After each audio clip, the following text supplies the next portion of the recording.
안녕하세요. 최동석입니다. 오늘도 여지없이 이제 정규 강의 시간이 돌아왔습니다. 여러 선생님하고 오늘 하고 싶은 얘기는 이재명 이제 두 회차에 걸쳐서 오늘은 1편, 이제 다음 시간에 2편, 그렇게 두 번에 걸쳐서 거짓을 진리로, 위기를 기회로, 이런 제목으로 이재명의 단식 투쟁을 응원하면서 우리 사회가 지금 거짓이 판을 치고 있는 사회잖아요. 이것을 어떻게 진리로 바꾼가. 진리가 뭔지 알아야 우리가 진리를 향하여 갈 수 있으니까요. 그리고 현재 아주 심각한 국가적 위기 상황이 있는데 이것을 기회로 만들려면 어떻게 할 것인가. 뭐 저도 모르죠, 당연히. 그걸 알면 제가 벌써 떠들었게요. 근데 기회로 만들 수 있는 다양한 방법이 있을 텐데 그것은 이제 지금 이재명이 하는 방식, 이거를 택했으니까 우리가 그를 응원하면서 이것을 어떻게 기회로 만들 것인지를 생각해 보겠습니다. 이제 우리가 바뀌어야 되는 거죠. 시민들이 지금 같은 방식이 아니라 우리가 부마 행장을 통해서 또 5.18 항쟁을 통해서 또 60 항쟁을 통해서 우리가 해온 수많은 항쟁이 있었는데 그때마다 다 독재자들을 물리치고 여기까지 왔잖아요. 촛불혁명을 일으켰던 우리의 DNA가 다시 살아나서 이 국가적 난국을 슬기롭게 해결할 수 있도록 그렇게 됐으면 좋겠습니다. 그래서 저는 아시다시피 제가 전공한 분야가 그냥 단순히 경영학에 머물러 있기 때문에 경영학은 그 자체가 학문이 굉장히 폭 넓지만 그러나 그 중에서도 저는 이제 인사조직 분야에 국한되어 있어서 여러 선생님들과 이야기하는데 다양한 이야기를 하는데 한계가 있습니다. 그러니까 저는 제가 아는 범위 그리고 제가 지금 오늘 얘기하려고 하는 진리의 범위 내에서 얘기하는 것이고 그것을 벗어난 것에 대해서 제가 이야기하는 것은 아주 주제넘는 일이죠. 그리고 또 명확한 증거가 없으면 저는 말하지 않습니다. 그러니까 명확한 증거가 있어야 돼요. 그 증거가 탐사 기자들이나 이런 사람들이 그걸 파헤쳐서 보여주잖아요. 그러면 그거 가지고 이것을 어떻게 해석해야 될지 그 해석을 제가 맡은 영역이라고 생각하죠. 그러니까 여러분들이 저한테 이렇게 막 넘겨짚어서 뭘 어떻게 해봐라 이렇게 얘기하는 것은 저한테 아무리 얘기해도 저한테 먹히진 않습니다. 딱 증거가 있어야 돼요. 지금 검찰이 이재명을 뒤집어 씌우는 게 뭡니까? 갖고 불러대가지고 아주 귀찮게 하면서 일을 못하게 하지 않습니까? 그러니까 검찰은 증거가 안 나오니까 그냥 말로 계속 뒤집어 씌우는 거란 말이에요. 아니 법정에 가면 증거로 말해야 될 거 아니에요. 증거로. 학문 똑같아요. 그 증거로 그것이 사실인지 여부를 증거로 확인해야 돼요. 확인하지 않고 막 떠드는 건 기분은 좋을지 모르지만 그것은 진리가 아닐 수가 있어요. 그러니까 진리가 뭔지를 이해해야 돼요. 여러분들이 저한테 얘기해봤자 내가 진리라고 지금까지 생각했던 그 범위를 벗어난 것에 대해서는 제가 말하지 않습니다. 진리여야 된다는 거예요. 구자영 선생님, 선생님 오늘도 알찬 말씀 귀담아 경청하겠습니다. 네, 경청하시면 감사합니다. 왜냐하면 제가 지금까지 1년이 넘도록 이렇게 강의를 해왔지만 아직도 제가 제 강의를 들으신 분들이 저 사람은 뭐 하는 사람이다 이런 걸 잘 모르시는 것 같아요. 그래서 다른 사람들하고 이제 비슷하게 제가 이제 이렇게 국가가 공인한 노인이잖아요. 국가가 공인한 노인이야. 그러니까 지하철 이 카드 그거 어디를 가나 지하철 공짜로 타는 그 카드를 몇 년 전에 받았으니까 그게 국가가 공인한 노인이죠. 그러니까 노인의 한 사람으로서 아직 70은 안 됐습니다. 노인의 한 사람으로서 그 제가 지금까지 견지해 왔던 이 입장을 바꿀 가능성은 없습니다. 사람은 잘 안 바뀌기 때문에. 그러니까 오늘도 다시 우리가 진리가 무엇인지, 우리 이제 진리를 포기한 국가가 됐어요. 그래서 이렇게 떨어진 거죠. 진리를 포기하면 그 문명은 파괴됩니다. 그건 아주 삽시간에 파괴돼요. 내가 계속 문재인, 이낙연, 그 친문 세력, 그 다음에 그 낙엽파 이런 사람들, 무슨 이 똥파리라고 말하는 그 사람들의 행동 패턴을 보면 전혀 진리감이 아닌, 그러니까 진리와는 아주 동떨어져 있는 또 거짓, 이런 정보를 가지고 자기 이익을 위해서 쓴단 말이죠. 그러니까 진리가 뭐냐? 자기가 맡은 직무에서 창출의 성과를 내는 거. 그게 진리인 거예요.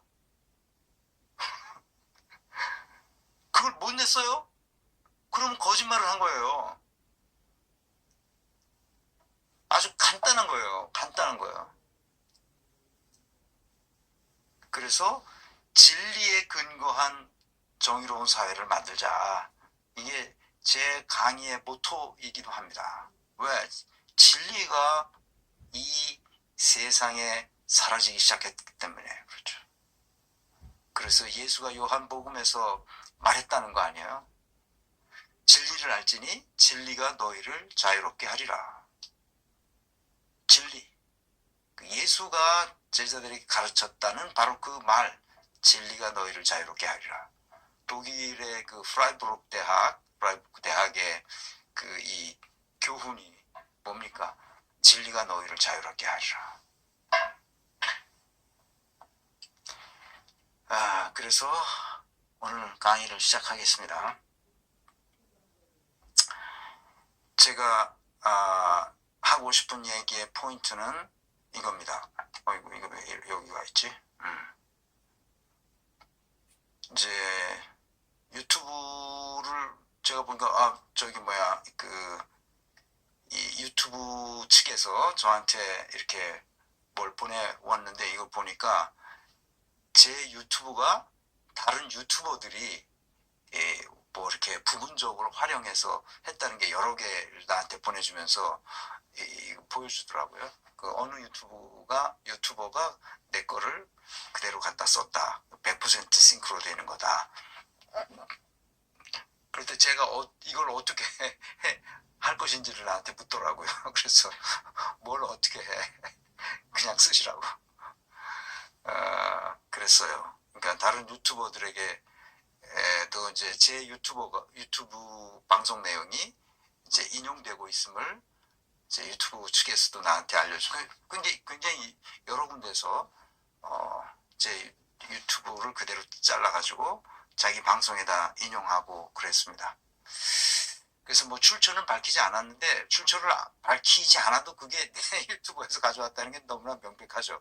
썸네일이나 이 방송하는 거 여기 항상 오른쪽 위에 큐팅에 제 영상이 되게 나오니까 그걸 보면 금방 알죠. 그래서 저작권을 뭐 어떻게 하겠냐고 물어보는 건데, 그냥 마음대로 쓰라고 그렇게 했죠.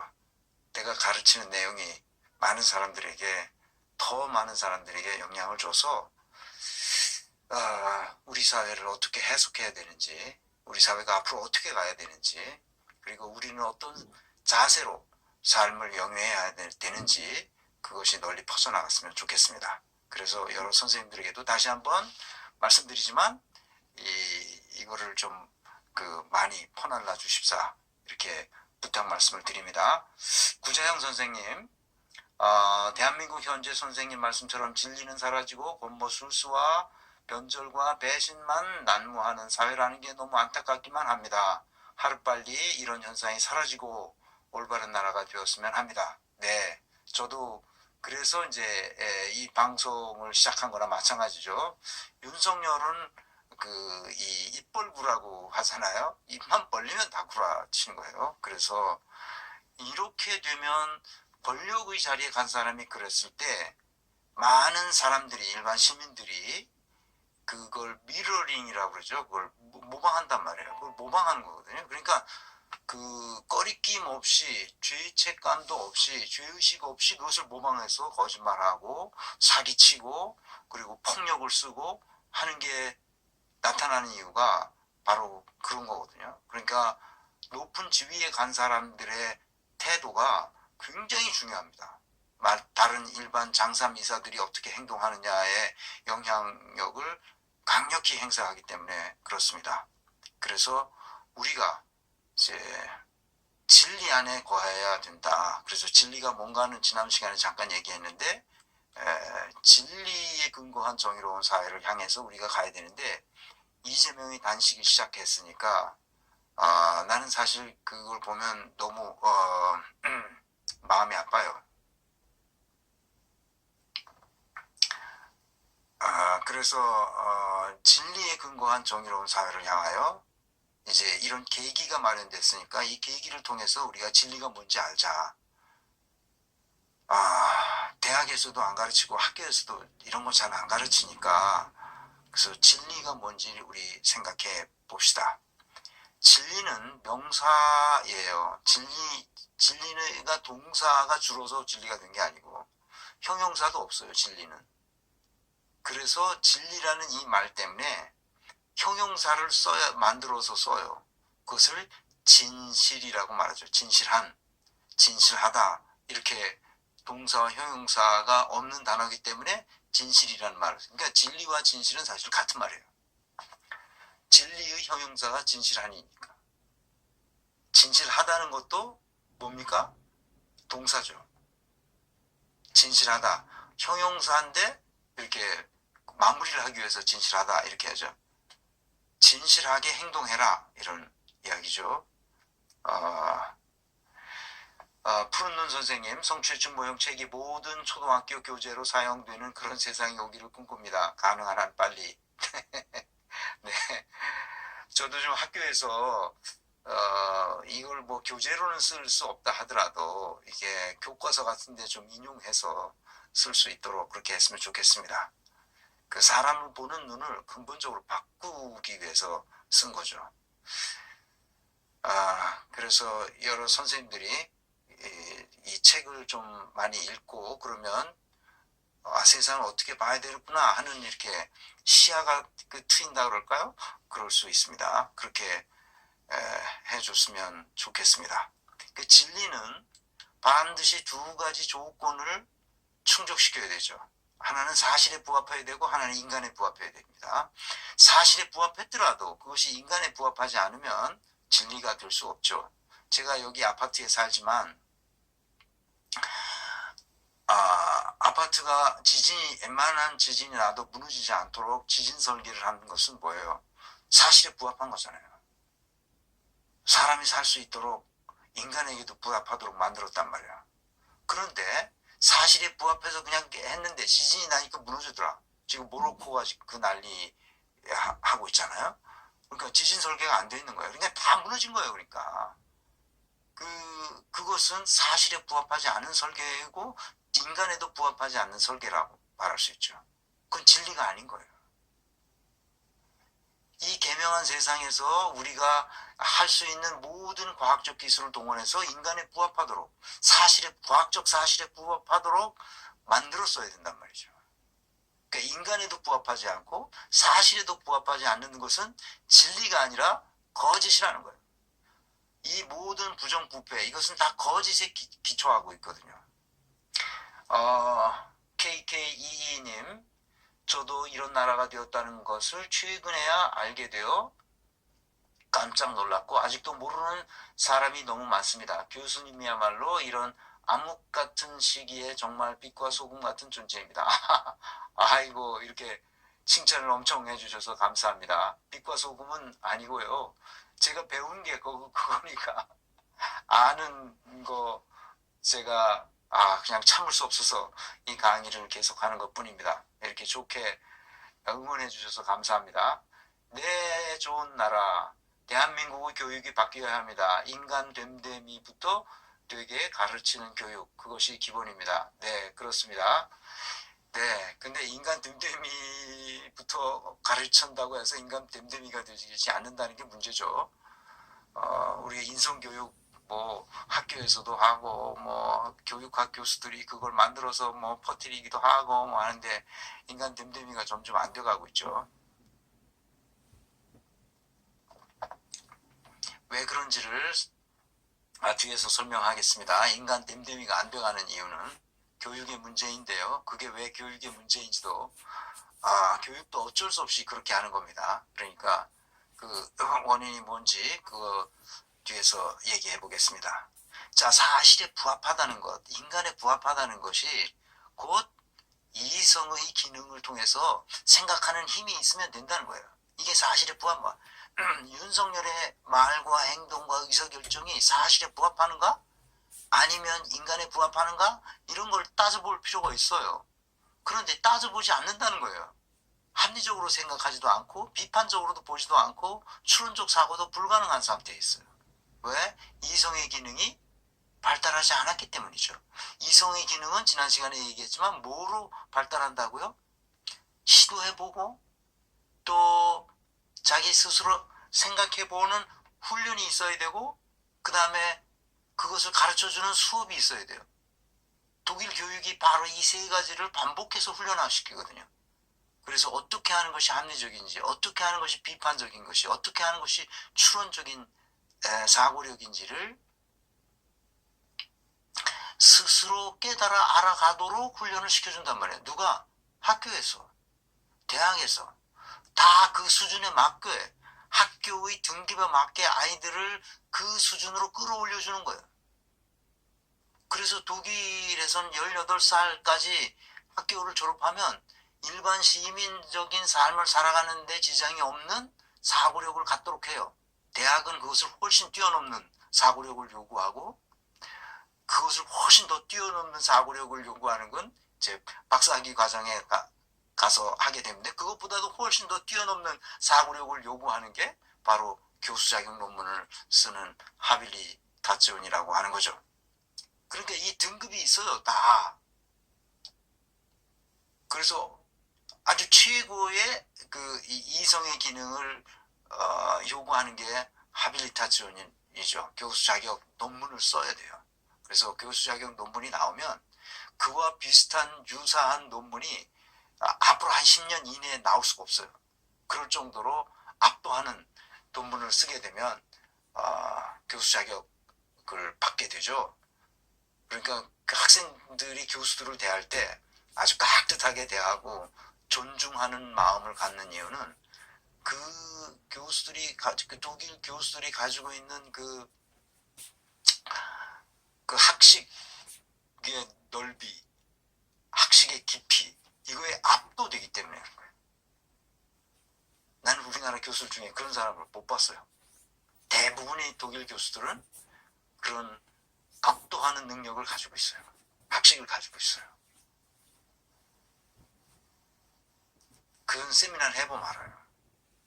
그 박사과정에 들어가면 반드시 세미나를 해야 되는데 그 세미나를 해보면 압도합니다. 다 알고 있어요. 어떻게 돌아가는 판서를. 그리고 그 방향성을 그 박사과정 학생들에게 제시해주고 코멘트하죠. 나는 우리나라 대학 교수들 정말 네, 이런 얘기하면 안 되는데 그렇죠. 그래서 이 사실 부합성이라는 뭐냐면 지난 시간엔 이걸 얘기 안 하고 다음으로 밀어놨는데 오늘 얘기합니다. 사실에 부합하다는 것은 검증 가능해야 돼. 검증 가능하다는 것은 무슨 말이냐?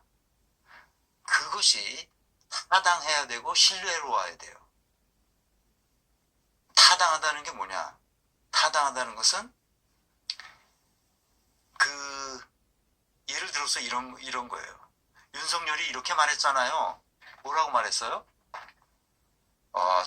공산 전체주의자들이 있다. 반국가 세력이다. 이렇게 얘기하잖아요. 그러면 그것을 검증 가능해야 되거든요. 그 말이 진리가 되려면 반드시 사실에 부합해야 된다 하잖아요. 그럼 검증할 수 있어잖아요. 누가 공산 전체주의자인가?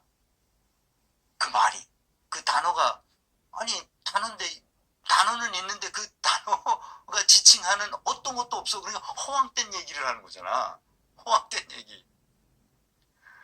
그러니까 천공이 하는 말이나 똑같은 말을 하는 거야. 천공의 말을 들어보나 유튜브 하는 걸 그 몇 번 들었는데 보니까 전부 허황된 얘기야. 허황된 얘기. 그럴듯한 어서 주워 들은 얘기를 허황되게 계속 하는 거야.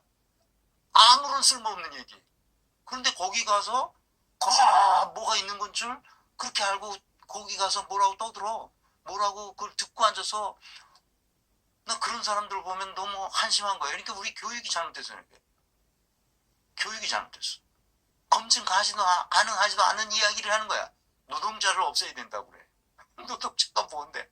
노동이란 뭔가를 규정하고 얘기를 하면 그나마 달라. 노동자를 없애고 다 연구원으로 만들어야 된다는 얘기야. 윤석열이 하는 말과 똑같은 거야. 공산 전체주의자가 어디 있냐고 지금. 그런 사람을 그런 국가보안법으로 어떻게 처벌을 해둘 거 아니야. 증거가 있어야지. 지금 검찰 애들이 다는 거랑 똑같은 거예요. 대장동 그렇게 떠들다가 증거가 없어. 몇 년째 수사를 하고 있잖아 지금. 조국을 수사할 때 뭐라 그랬어? 그 사모펀드, 그 조국 펀드라는 거 아니야? 그걸 수사했는데 뭐가 나왔어? 아무것도 안 나왔어. 아무것도. 이게 뭐야? 사실 부합성에 대해서 전혀 생각이 없는 애들이란 말이지. 그러니까 처음부터 사실 부합성이 없는 걸 가지고 계속 하니까 나라가 이 꼴이 된 거야. 진리가 아닌 것에 기초해서 뭔가를 하면 반드시 그 문명이 퇴보하게 돼 있어요. 타당성은 바로 그거야. 그 단어가 지칭하는 어떤 실체, 개념적 실체이든 물리적 실체이든 그 실체가 있어야 된다고. 실체가 뭐냔 말이야. 공산 전체주의란 실체가 뭐냐고. 나 이런 빌어먹을 놈들이 있나. 아무것도 헛개비 같은 미신 같은 얘기를 하고 있단 말이에요. 천공이나 다를 바가 없어요. 그게. 타당성이 뭔지 아시겠죠 이제. 그 실체가 있어야 돼. 개념적 실체라도 있어야 된단 말이지. 공산 전체주의라는 말을 내가 듣고 아니 이런 미친놈들이 있나. 두 번째, 신뢰성이 있어요. 신뢰성이란 뭐예요?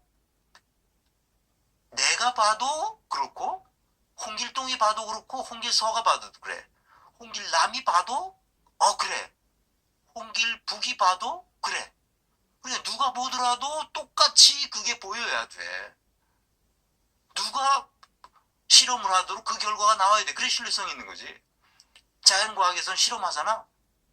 실험할 때 신뢰성이란 내가 실험을 해도 그 결과가 나오고 다른 사람이 실험해도 그 결과가 나오고 그래야 신뢰성이 있는 거지. 그게 검증 가능성이야 그게. 학문에서 굉장히 중요한 거야 이게.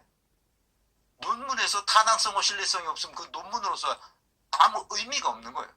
표절 이전에.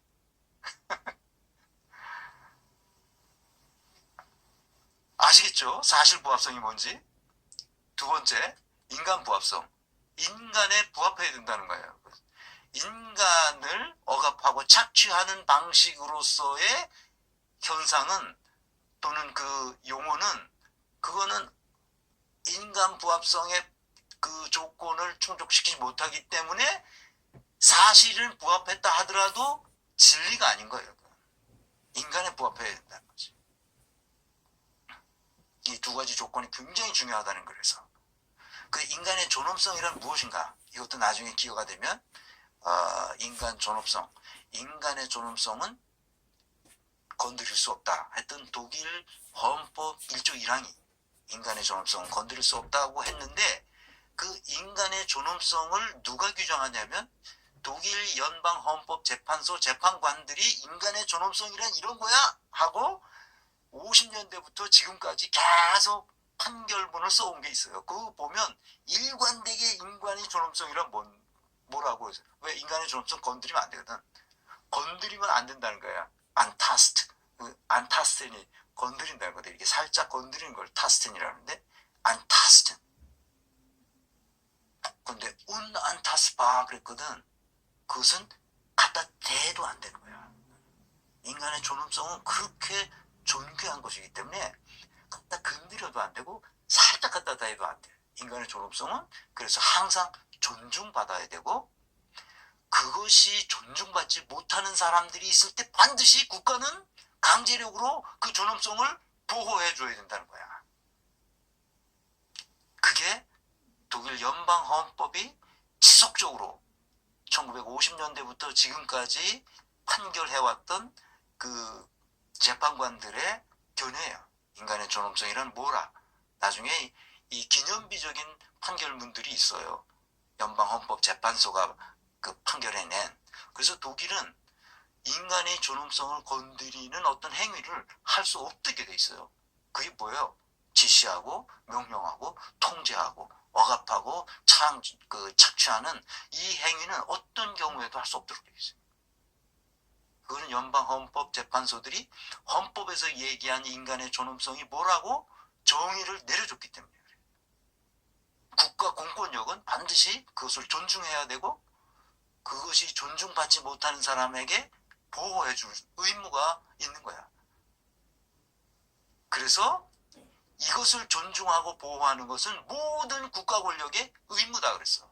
그러니까 인간이 있고 그 다음에 국가가 있는 거야. 국가는 인간의 존엄성을 위해서 존재하는 수단에 불과하다는 거야. 이것이 헌법재판관들, 연방헌법재판관들의 일관된 지금까지의 입장이야. 그래서 독일은 그것을 다 바꿨어. 기존 이 나치 시대에 있던 습속이 조금씩 남아 있었을 거 아니야? 뭐 이 헌법을 바꿨더라도 그것이 하루아침에 두모 자르듯이 이렇게 잘라지진 않으니까.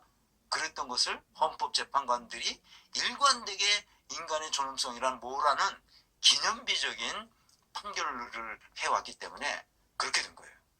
우리는 어떻게 해요? 지금 법을 다루는 법률가들이 인간의 존엄성을 완전히 말살하고 있단 말이죠. 이건 진리가 아닌 거야. 아시겠죠? 그래서 뭐가 중요하냐면, 사실 사건 현상을 바라볼 때 어떻게 바라보느냐 하면, 맥락을, 그 사실 사건 현상이 드러난 일어나게 된 그 맥락을 볼 수 있어야 돼. 그 맥락을 본다는 것이 바로 관점이에요. 내가 어떤 세계관, 어떤 관점을 가지고 있을 때 비로소 이 사실 사건 현상을 해석할 수 있게 되거든요. 관점이 없는 사람은 없어요. 그 관점을 다른 말로 세계관이라고 하는데, 그 맥락, 컨텍스트, 우리가 텍스트가 있으면 그 컨텍스트가 반드시 있게 마련이잖아요. 성서는 다 텍스트로 돼 있잖아요. 근데 그 텍스트가 만들어지게 된 컨텍스트가 있단 말이에요. 그러니까 컨텍스트를 어떻게 보느냐에 따라서, 어떤 관점으로 보느냐에 따라서 사실 사건 현상은 다르게 나타난단 말이죠. 그래서 지난 시간에 제가 박정희가 김재규의 총에 맞아서 죽었단 말이지. 그 맥락을 이해해야 돼요. 어떤 세계관에 있느냐에 따라서 다른 맥락을 짚어내요. 박근혜가 자기 아버지가 죽은 거, 그렇지만 김재규가 박정희를 죽여야 되겠다고 생각한 그 맥락을 보지 않는 거죠. 이토 히로부미가 안중근의 총에 의해서 사살됐단 말이죠. 그것은 어떤 관점에 있었느냐에 따라서 사실 사건 현상을 완전히 다르게 본단 말이에요. 다른 맥락을 취사 선택하는 거죠. 사람마다. 우리 한국 사람은 안중근을 의사라고 보고, 일본 사람은 뭐야? 테러리스트라고 본단 말이지. 전혀 다른 거죠. 왜? 다른 맥락을 취사 선택했기 때문에 그렇습니다. 그래서 인간은 전지적 관점에서 볼 수 없어요. 왜? 항상 불완전한 존재이기 때문에 그렇죠. 그래서 진리는 사람마다 다 다르게 나타나요. 해석을 다른 관점에서 하기 때문에 그럴 수도 있어요. 자연과학에서는 사실 부합성이 확고히 떨어지지만 이 사회과학에서는 인간관계를 다루기 때문에 그 검증 가능성에 있어서 타당성과 신뢰성도 사람마다 조금씩 다른 미묘한 차이가 나타날 수 있어요. 그렇지만 학문적 훈련을 충분히 한 사람은 대개 같은 타당성, 같은 신뢰성을 갖게 되죠.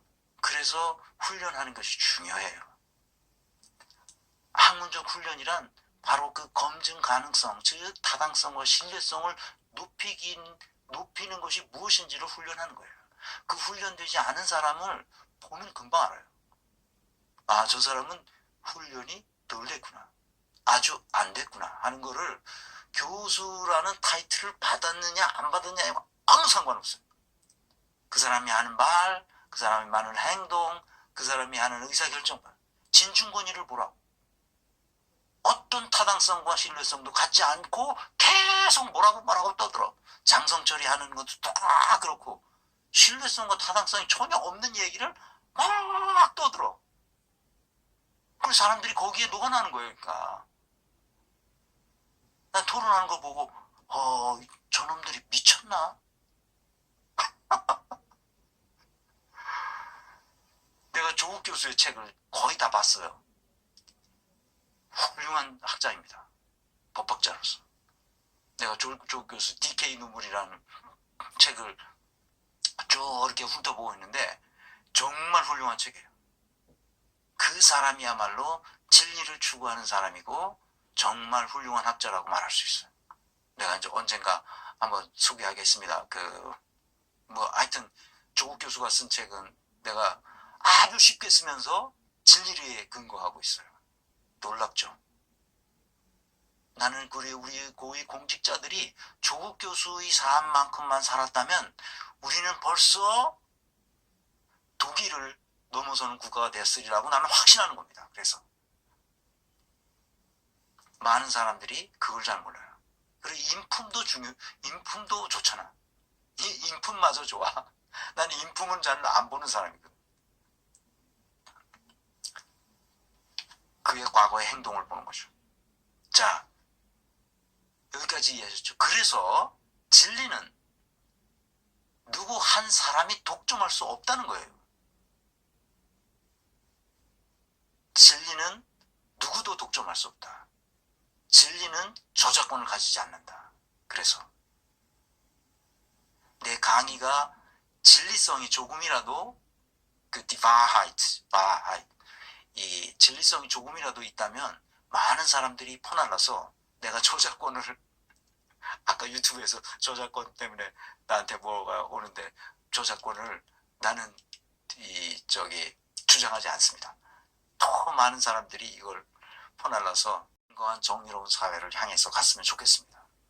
그래서 모든 진리는 자기 자신으로부터 나온다는 사실을 명심해야 됩니다. 자기 자신으로부터. 진리는 내가 발견하는 거예요. 사실도 내가 발견하는 거고 인간의 부합성의 조건도 내가 맞춰가는 거예요. 그러므로 모든 진리는 자기 자신으로부터 나오는 거예요. 내가 바뀌어야 돼. 내가 진리를 만들어내는 겁니다. 다른 사람이 만들어내는 게 아니고. 그래서 이 강의를 들으시는 여러분은 내가 진리를 만들어내는 사람인가를 스스로 성찰해 볼 필요가 있어요. 여러분은 진리를 만들어내는 사람이 되어야 합니다. 70억 인구 중에 우리 5천만 민족이 남한에서만이라도 진리를 만들어내는 삶을 살아갈 수 있도록 했으면 좋겠고, 그런 진리를 만들어가는 삶이 가능하도록 하는 구조와 시스템, 그것은 조직이죠. 조직은 인간의 삶을 위한 수단이라고 했잖아요. 그 수단을 우리가 만들면 돼요. 나는 그래서 내가 이재명을 왜 좋아하겠어요? 내가 이재명을 어떻게 알아? 지금까지 쭉 조사해 본 바에 의하면 진리를 향하여, 정의로운 사회를 향하여 뭔가 나를 희생해서 우리 후손들이 그리고 우리 당대에서라도 잘 살 수 있게 만들겠다는 강렬한 열정을 가지고 있는 사람이라는 것을 내가 발견한 거죠. 이런 사람을 구하기가 쉽지 않아요. 그래서 여러분들에게 세 사람 얘기했잖아요. 맨 뒤에 내가 이재명의 그 영양진단을 다시 했어요. 이번에 단식 투쟁하는 것은 자기 생명을 걸고 하는 거 아니에요?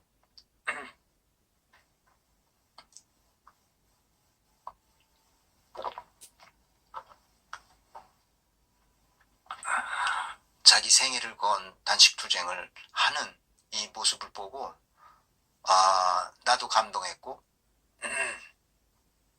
많은 사람들이 감동하는 사람들이 많아져서 거기서 위로하고 그러는 것을 보았을 때 그래도 이제 희망이 있구나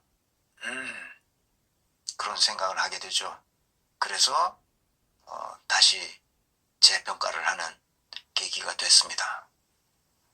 그래서 언제까지 하게 될지 모르지만 저는 개인적으로 지금이라도 끝내라.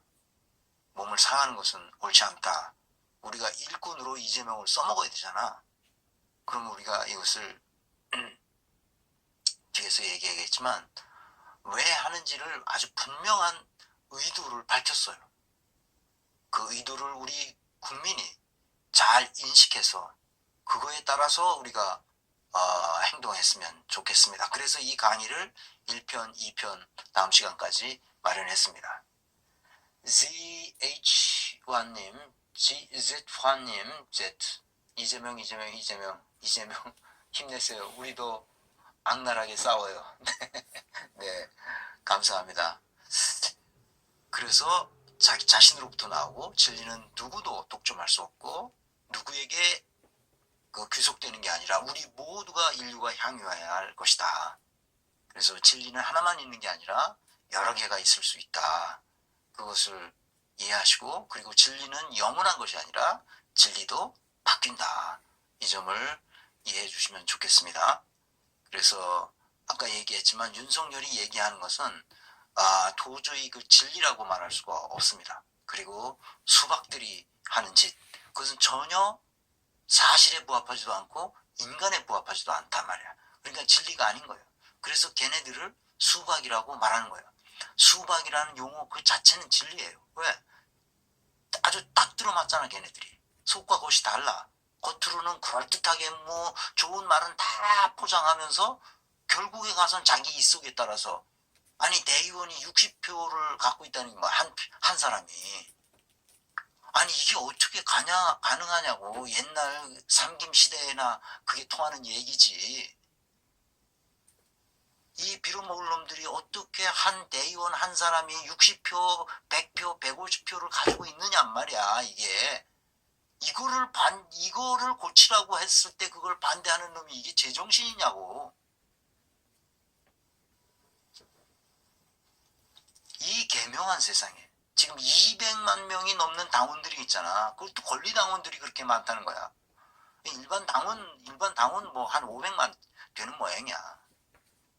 어마어마하잖아. 이게 세계 최고로 큰 정당이란 말이야. 그런 정당에 가지고 아직도 대의원이 뭐 60표, 100표, 150표를 가지고 있다고? 이번에 그런 놈들 혁신안을 반대하는 놈들은 이제 뭐 내년 총선까지 얼마 안 남았으니까 명단을 발표해가지고 전부 다 잘라버려야 돼. 자, 그래서 이제 진리가 아닌 것은 다 거짓이죠. 거짓도 이게 등급이 있어서 여러 아주 부정부패에서부터 시작해가지고 뭐 살인하는데 이렇게까지 이 모든 거짓을 다 우리가 어떻게 해야 될 것이냐 이렇게 생각해야 되는 거죠. 진리의 세계, 진실한 세계에서만 살아가는 것은 아니에요. 우리는 위선과 부정부패의 세계에서 살아간단 말이죠. 독일에도 부정부패가 있고 위선이 있고 거짓이 있죠. 그런 진리로만 쫙 돼 있는 세계는 이 지구상에 존재하지 않습니다. 나는 어제 더 탐사에서 방송한 아니 어제 그렇죠. 어젠가? 그렇죠. 어제죠. 일요일 날 그 취재 후 그 방송하지 않습니까?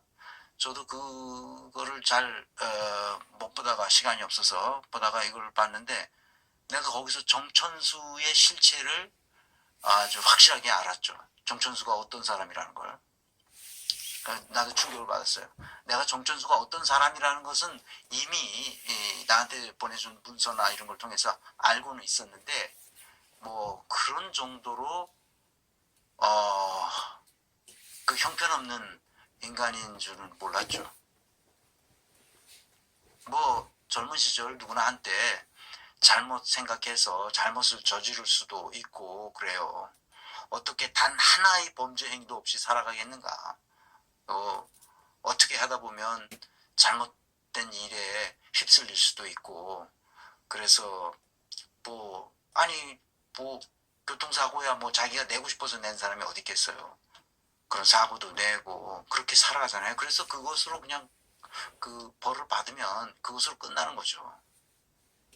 그런데 이런 거는 그 정천수가 했었던 그 돈벌이는 사람이 하면 안 되는 거죠. 그런 걸 가지고 그 형사 처벌을 받고 그런데 그것을 뭐 자기가 한 게 아니고 뭐 이런 변명을 하고 또 거짓말을 하고 이게 가상 거짓말을 했던 거예요. 그동안 나오는 거 보면. 그리고 이제 또 탐사를 어떻게든지 자기 걸로 만들려고 그렇게 한다는 거를 여러분 방송하는 걸 보고 그러니까 사실이 뭔지 확인한다는 게 이렇게 중요한 거예요. 그래서 과거를 보라는 거예요. 그가 어떤 사건 속에서 어떤 행동을 해서 어떤 결과를 만들어냈는지 그걸 보는 게 그렇게 중요한 거예요. 그래서 내가 이낙연의 과거를 보고 이낙연을 비판하기 시작한 것이 바로 그것 때문입니다. 똑같은 사람이죠. 자기를 속일 수가 없어요. 그래서 지금 더 탐사를 공격하는 유튜버들 몇 사람 거기다 지목하더라고요. 박대영 기자가 그 사람들을 내가 다시 얘기하지만 그 더 탐사 공격하는 걸 멈추고 다 자기 자신을 다 돌아보고 자기가 혹시라도 좀 뭐 손해를 봤거나 아니면 기분이 나빴기나 그래서 앙심을 품었다면 그 앙심을 풀고 이제 제정신이 돌아와서 진리를 향하여 자기 자신의 에너지를 쏟도록 그렇게 했으면 좋겠습니다. 뭐 오늘은 여기까지 얘기를 하고요.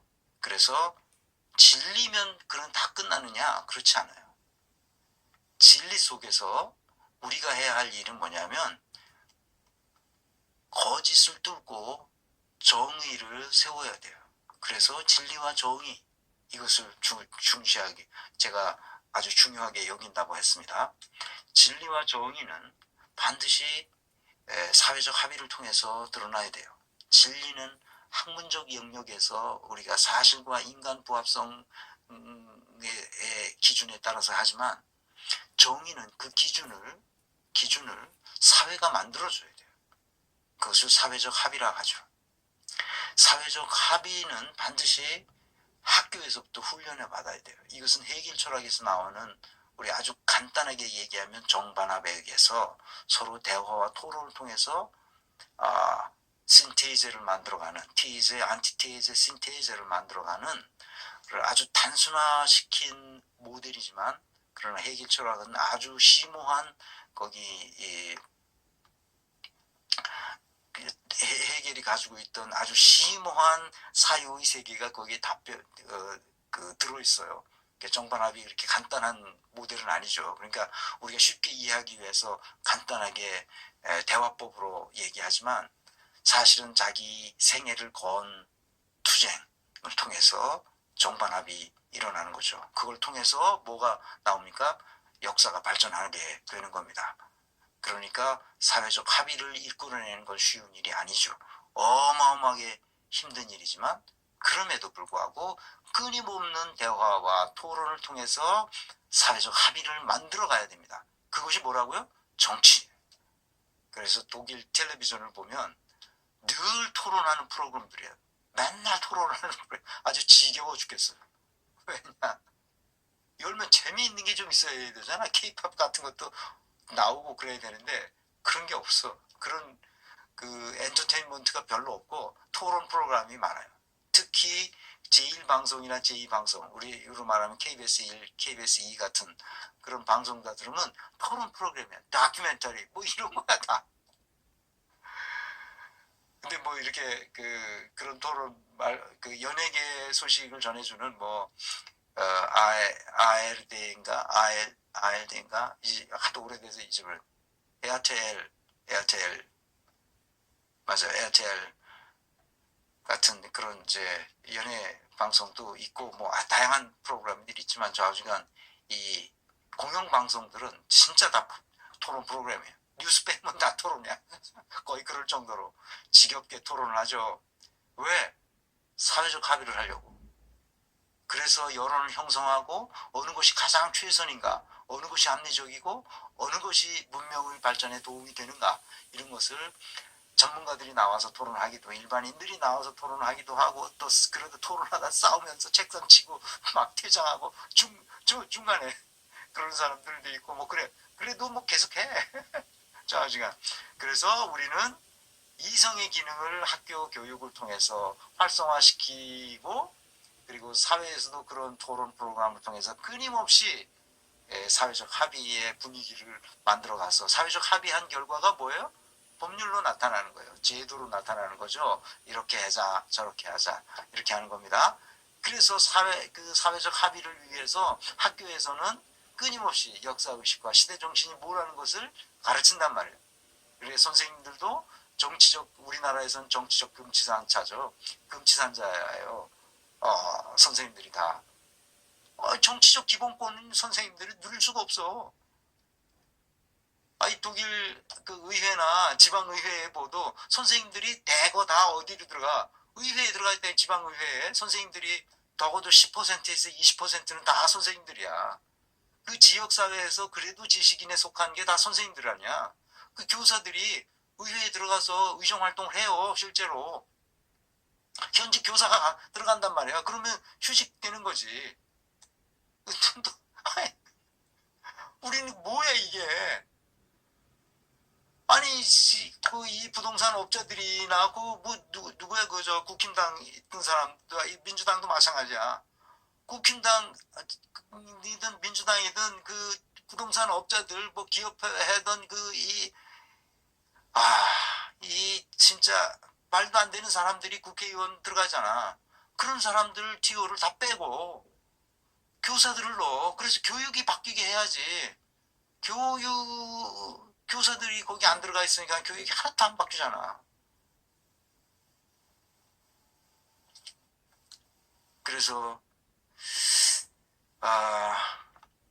좀 바뀌었으면 좋겠습니다. 자, 이제 쓸데없는 얘기 그만하고 이제 본격적으로 이재명 TV에서 제가 골라왔어요. 8월 31일 날 이재명 당대표 취임 1주년 기자회견을 했어요. 그 기자회견의 말을 들어보면 이재명이 어떤 사람인지, 어떤 생각을 하는 사람인지, 어떤 언어를 쓰는 사람인지를 알 수 있어요.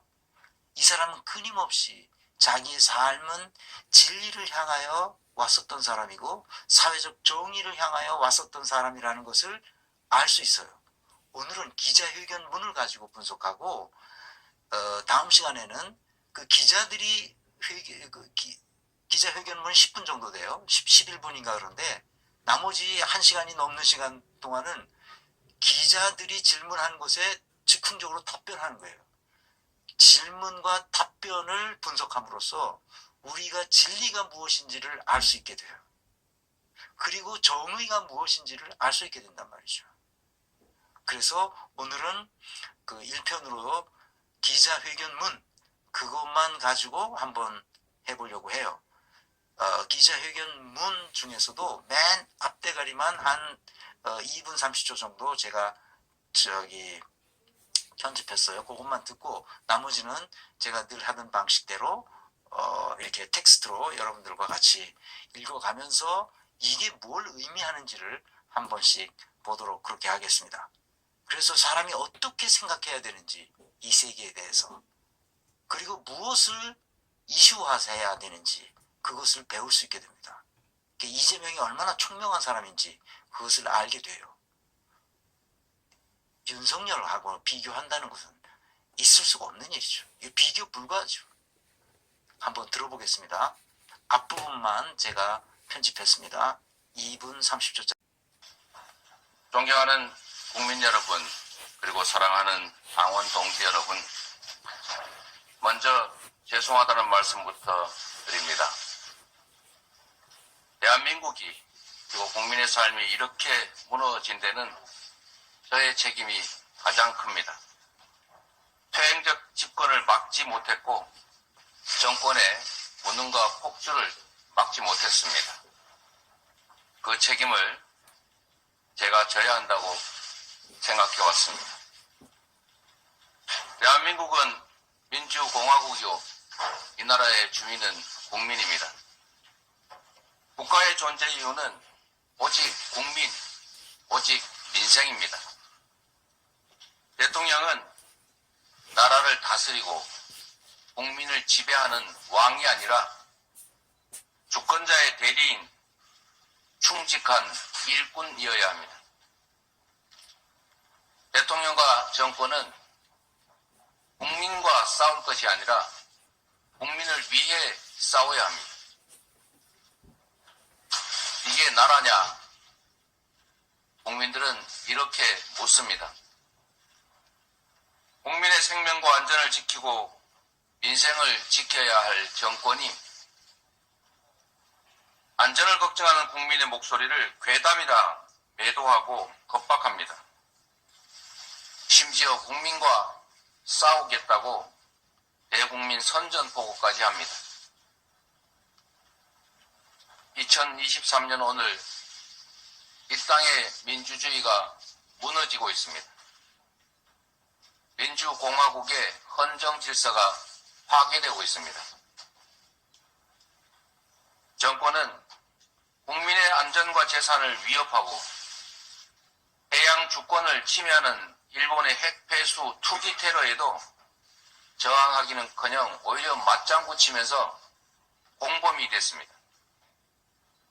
범인, 횟집, 수산 종사자들의 생업이 위협받고 국민의 먹거리 안전이 위협받는데 대통령은 1+1을 100이라 하는 선동 세력이라고 매도하면서 국민과 싸우겠다고 합니다.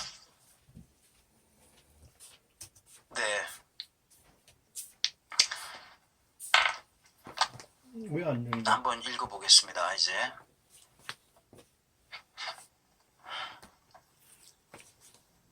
존경하는 국민 여러분, 사랑하는 당원 동지 여러분, 먼저 죄송하다는 말씀부터 드립니다. 대한민국이 국민의 삶이 이렇게 무너진 데는 왜 안 돼, 이게? 저의 책임이 가장 큽니다. 누구 책임이라고 그랬죠? 자기 책임이라는 거예요. 대선 후보로 나왔었기 때문이기도 하지만 선거에서 진 거, 그거 다 자기 책임이라는 거죠. 퇴행적 집권을 막지 못했고 정권의 무능과 폭주를 막지 못했습니다. 그 책임을 조금이나마 져야 한다고 생각했습니다. 실제로 회견문을 발표할 때는 조금이나마는 없습니다. 여기 그 회견문을 그대로 갖다가 제가 썼기 때문에 조금이나마가 들어가 있는데, 제가 그 책임을 제가 져야 한다고 생각했습니다. 이렇게 돼 있습니다. 실제로 그 발언할 때는 이게 뭐죠? 이게 뭐예요? 자기 자신으로부터 나오는 진리예요. 내 책임이라는 거죠. 내 거라는 거예요. 이 책임은 모두 다 나에게 있다고 생각하는 거죠. 대한민국은 민주공화국이고 이 나라의 주인은 국민입니다. 국가의 존재 이유는 오직 국민, 오직 민생입니다. 대통령은 나라를 다스리고 국민을 지배하는 왕이 아니라 주권자의 대리인, 충직한 일꾼이어야 합니다. 대통령과 정권은 국민과 싸울 것이 아니라 국민을 위해 싸워야 합니다. 이게 나라냐? 국민들은 이렇게 묻습니다. 국민이 생명과 안전을 지키고 민생을 지켜야 할 정권이 안전을 걱정하는 국민의 목소리를 괴담이라고 매도하고 겁박합니다. 심지어 국민과 싸우겠다고 대국민 선전포고까지 합니다. 이게 뭐예요? 지금 현재 그런 일이 일어나고 있잖아요.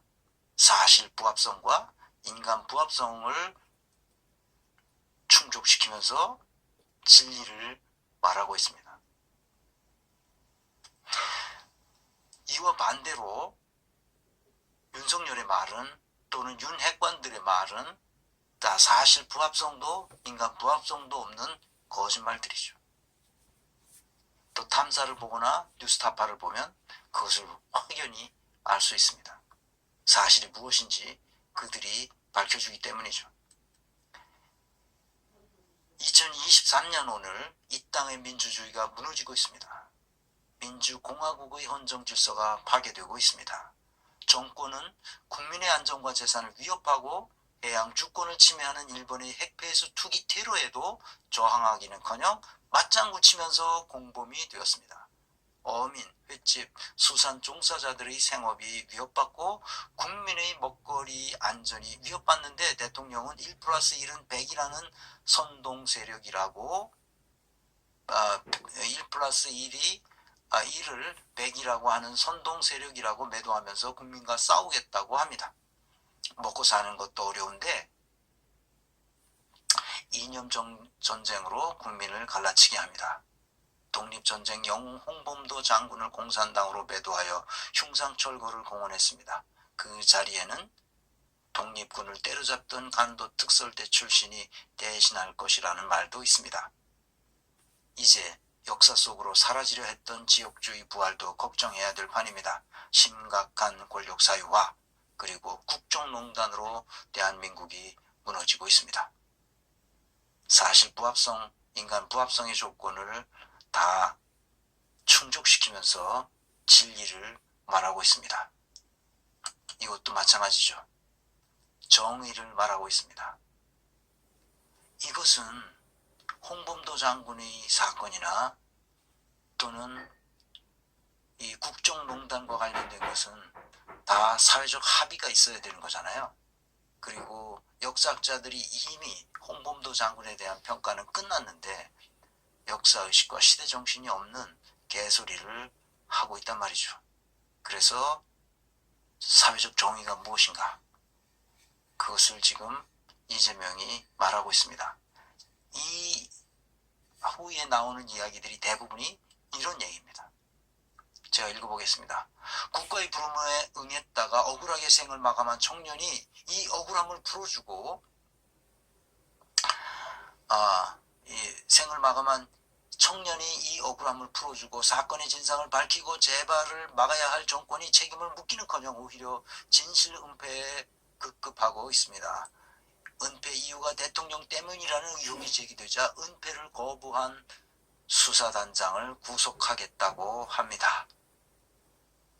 이것도 아주 정확하죠. 사실 부합성과 인간 부합성에 의해서 진리를 말하고 있는 겁니다. 서울 양평 고속도로 종점이 느닷없이 대통령 처가의 땅 쪽으로 바뀌고 의혹이 제기되자 수조 원대 축직 사업을 느닷없이 백지화합니다. 권력 사유화와 국정농단으로 나라가 무너지고 있습니다. 이게 다 뭐죠?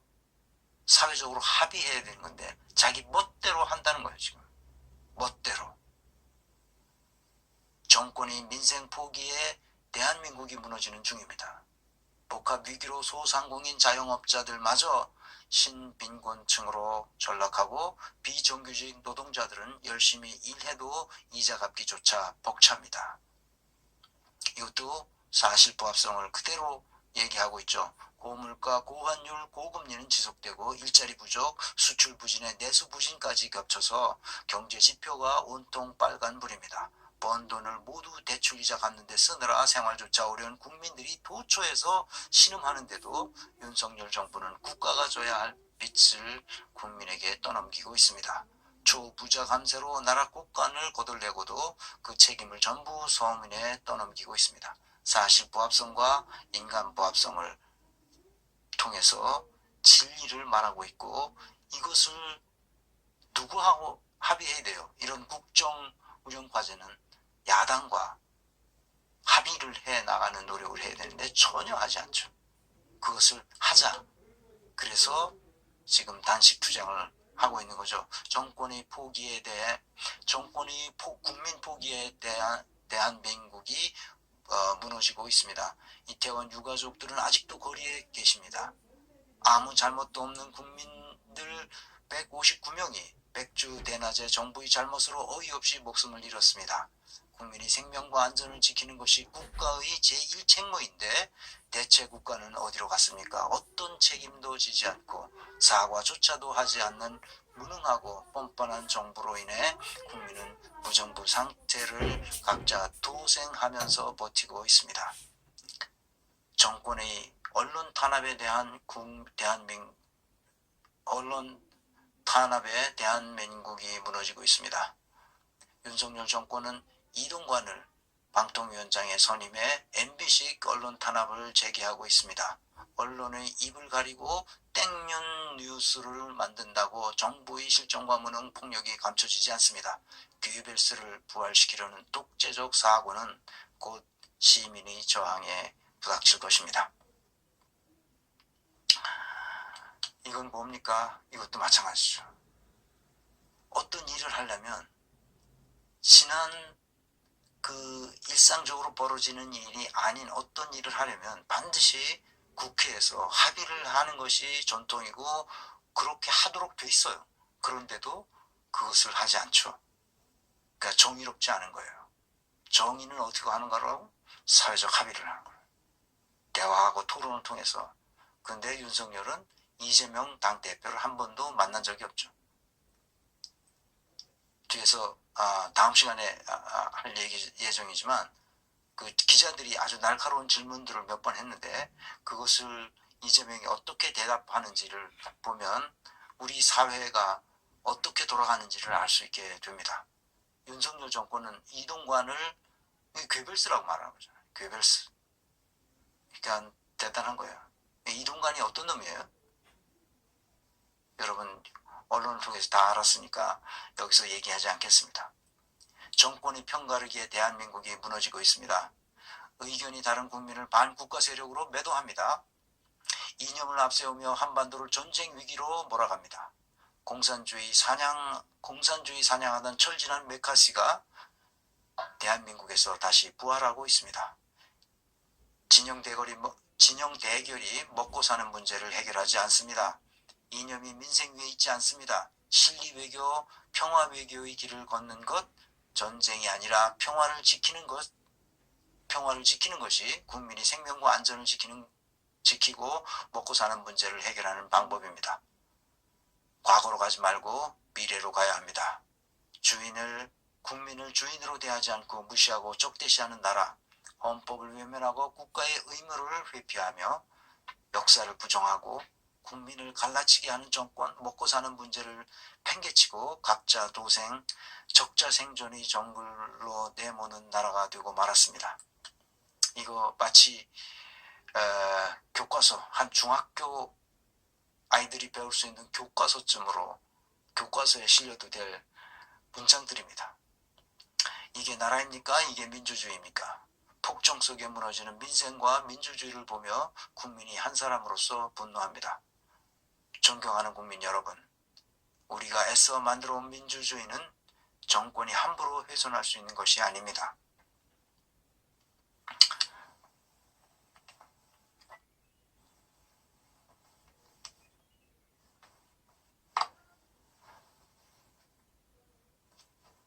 일제히 탄압을 뚫고 군사독재 정권의 만행에 맞서며 피로써 쟁취한 민주주의입니다. 무도한 정권을 촛불혁명으로 끌어내리며 세계가 감탄한 민주주의를 만들었습니다. 윤석열 정권은 헌정질서와 민주주의를 파괴하고 국민을 향해 전쟁을 선포했습니다. 더 얘기할 필요가 없는 문장들입니다. 국민 여러분 앞에 말씀드립니다. 오늘부터 이 순간부터 국민이 한 사람으로서 무능폭력 정권을 향해 국민항쟁을 시작하겠습니다. 국민이 한 사람으로 시작한다는 거예요. 당 대표로 시작한다는 얘기가 없습니다. 여기에는 국민이 한 사람으로서 계급장 띄고 민주주의 파괴에 맞서 국민과 함께 민주주의를 회복하겠습니다. 그 맨 앞에 서겠습니다. 사직생의 각오로 민주주의 파괴를 막아내겠습니다. 마지막 수단으로 오늘부터 무기한 단식을 시작합니다. 이 역사의식과 시대정신이 있는 사람은 당연히 이렇게 생각하는 거예요. 이렇게 생각하지 못하면 그것은 역사의식도 시대정신도 부족한 사람이죠. 그래서 나는 한 끼만 먹어도 사실은 허기가 져가지고 한 끼만 못 먹어도 허기가 져가지고 그냥 막 제 그 아내한테 막 짜증을 내요. 너무 힘들어서. 그리고 먹어야 돼. 하여튼 시간만 되면 먹어야 되는 사람인데 그래서 제가 어떤 사람인지 아내가 다 알아요. 그러니까 항상 어디 여행 가도 혹시 어디를 또 못 먹, 그 시간이 놓칠까봐 차에다가 뭐 먹을 걸 챙깁니다. 제가 먹을 걸 제 시간이 되면 먹어야 되니까. 그런데 이제 그런 물만 먹고 소금만 먹고 저걸 어떻게 견디나. 내가 그 생각하면 정말 그래서 나도 그 내일부터는 한 끼를 좀 건너뛰어야 되겠다. 하루 세 끼를 다 건너뛰기 수는 없고 또 한 끼를 못 먹어도 아주 허둥지둥하는데 그래서 한 끼 금식으로 한 끼 단식으로 이 국민의 한 사람으로서 이재명의 그 단식 투쟁에 나도 동참해야 되겠다 이런 생각을 하게 됐어요. 저거 며칠 하다가 말아야지. 저거 오랫동안 하면 어떻게 하나. 벌써 열흘이 12일째 아닙니까? 그러니까 이 보통 일이 아닌 거예요. 이거 온 국민이 하루 한 끼씩만이라도 동조 단식 투쟁에 참여할 수 있게 됐으면 좋겠습니다. 나도 내일부터 한번 해보려고 합니다. 여러분, 그래 다음 시간에 우리가 같이 모여서 단식 투쟁하는 일을 같이 한번 생각해 보도록 그렇게 합시다. 여러분 어떻습니까? 여기다 한번 채팅창에 한번 댓글 좀 달아주세요. 채팅창에 댓글 좀 달아주세요, 여러분.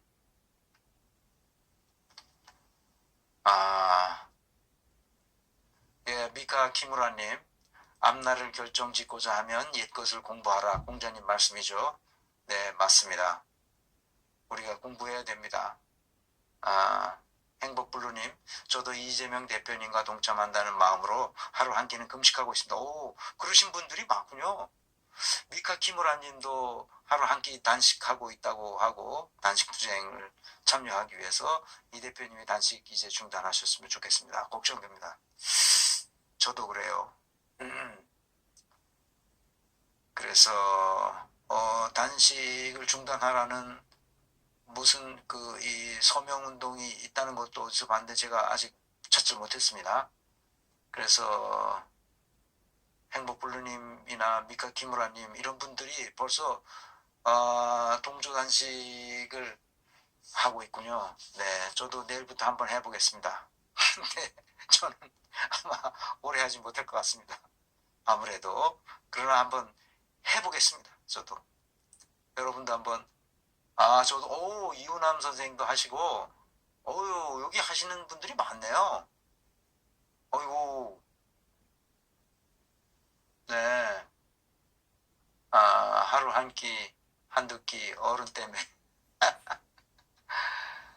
네. 저도 동조 단식 하시고 내일은 금식의 날. 네. 네, 감사합니다. 사모님이 편하시겠네요. 하루 한 끼. 네, 저는 당뇨가 있어서 내일부터 해야겠네요. 네. 감사합니다. 동참해서 고통 분담하겠습니다.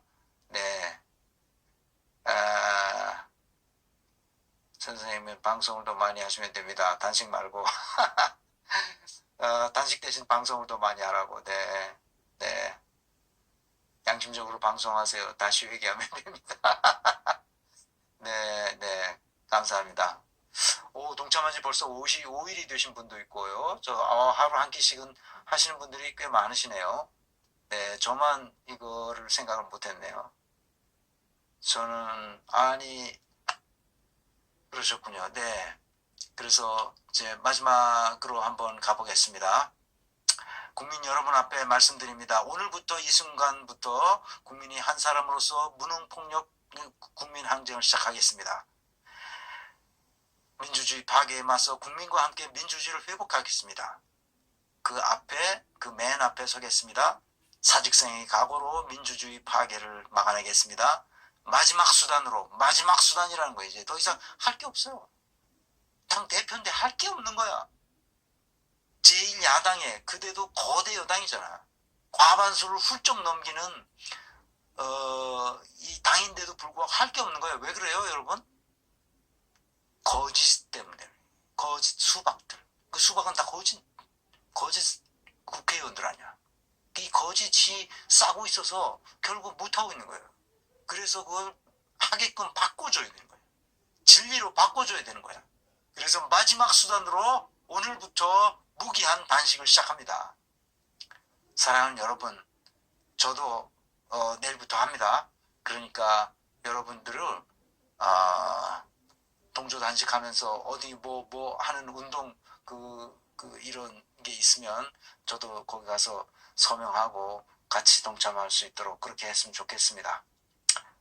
마론 의원님, 국민들이 명령함 이재명은 청와대에서 국민의 모습으로 10년 동안 일할 것을 명령합니다. 네, 저도 그렇게 명령합니다. 10년만 일해주면 좋겠습니다. 그래서 위기를 기회로 만들겠다는 단단한 각오죠. 대단합니다. 이것을 조중동에서 절대 안 씁니다. 그리고 비웃어요.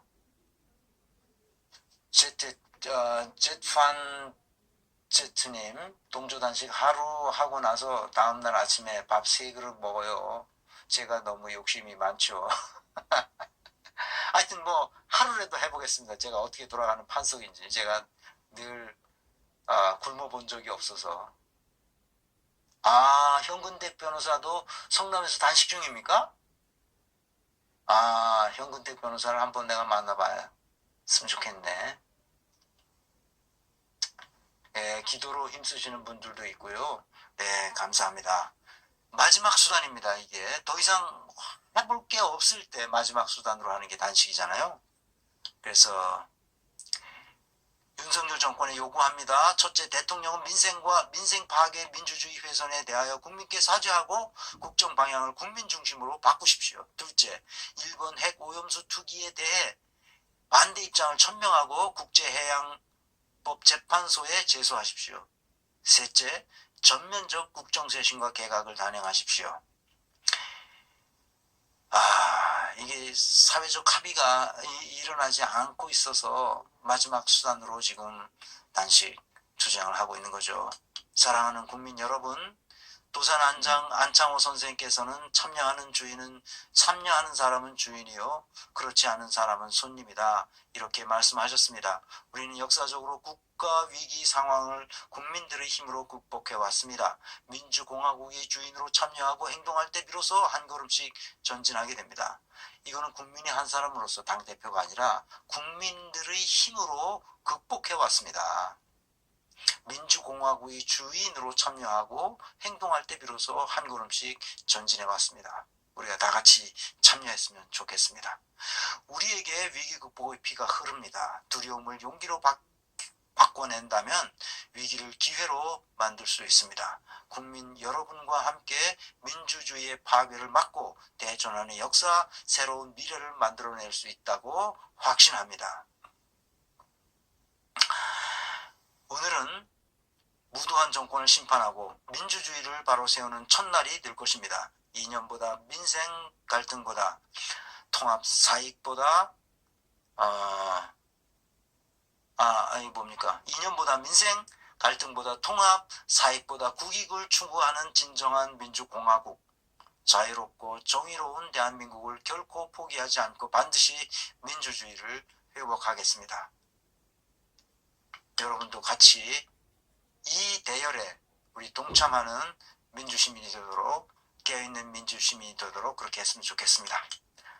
부탁의 말씀은 늘 제가 구독, 좋아요, 알림 설정, 댓글 그리고 널리 공유해달라는 부탁 말씀을 드리는데, 오늘은 하나 더 추가한 것은 이 단식 투쟁의 대열에 하루 한 끼만이라도 참여할 수 있도록 그렇게 했으면 좋겠습니다.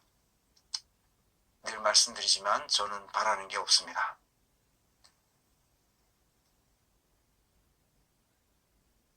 한 가지 더 굳이 여러분에게 부탁하고 싶은 것은, 요즘 시민언론 또 탐사 유튜브 커뮤니티에 가면 시민언론 또 탐사 지키기 5만 명 탄원 소명을 벌이고 있습니다.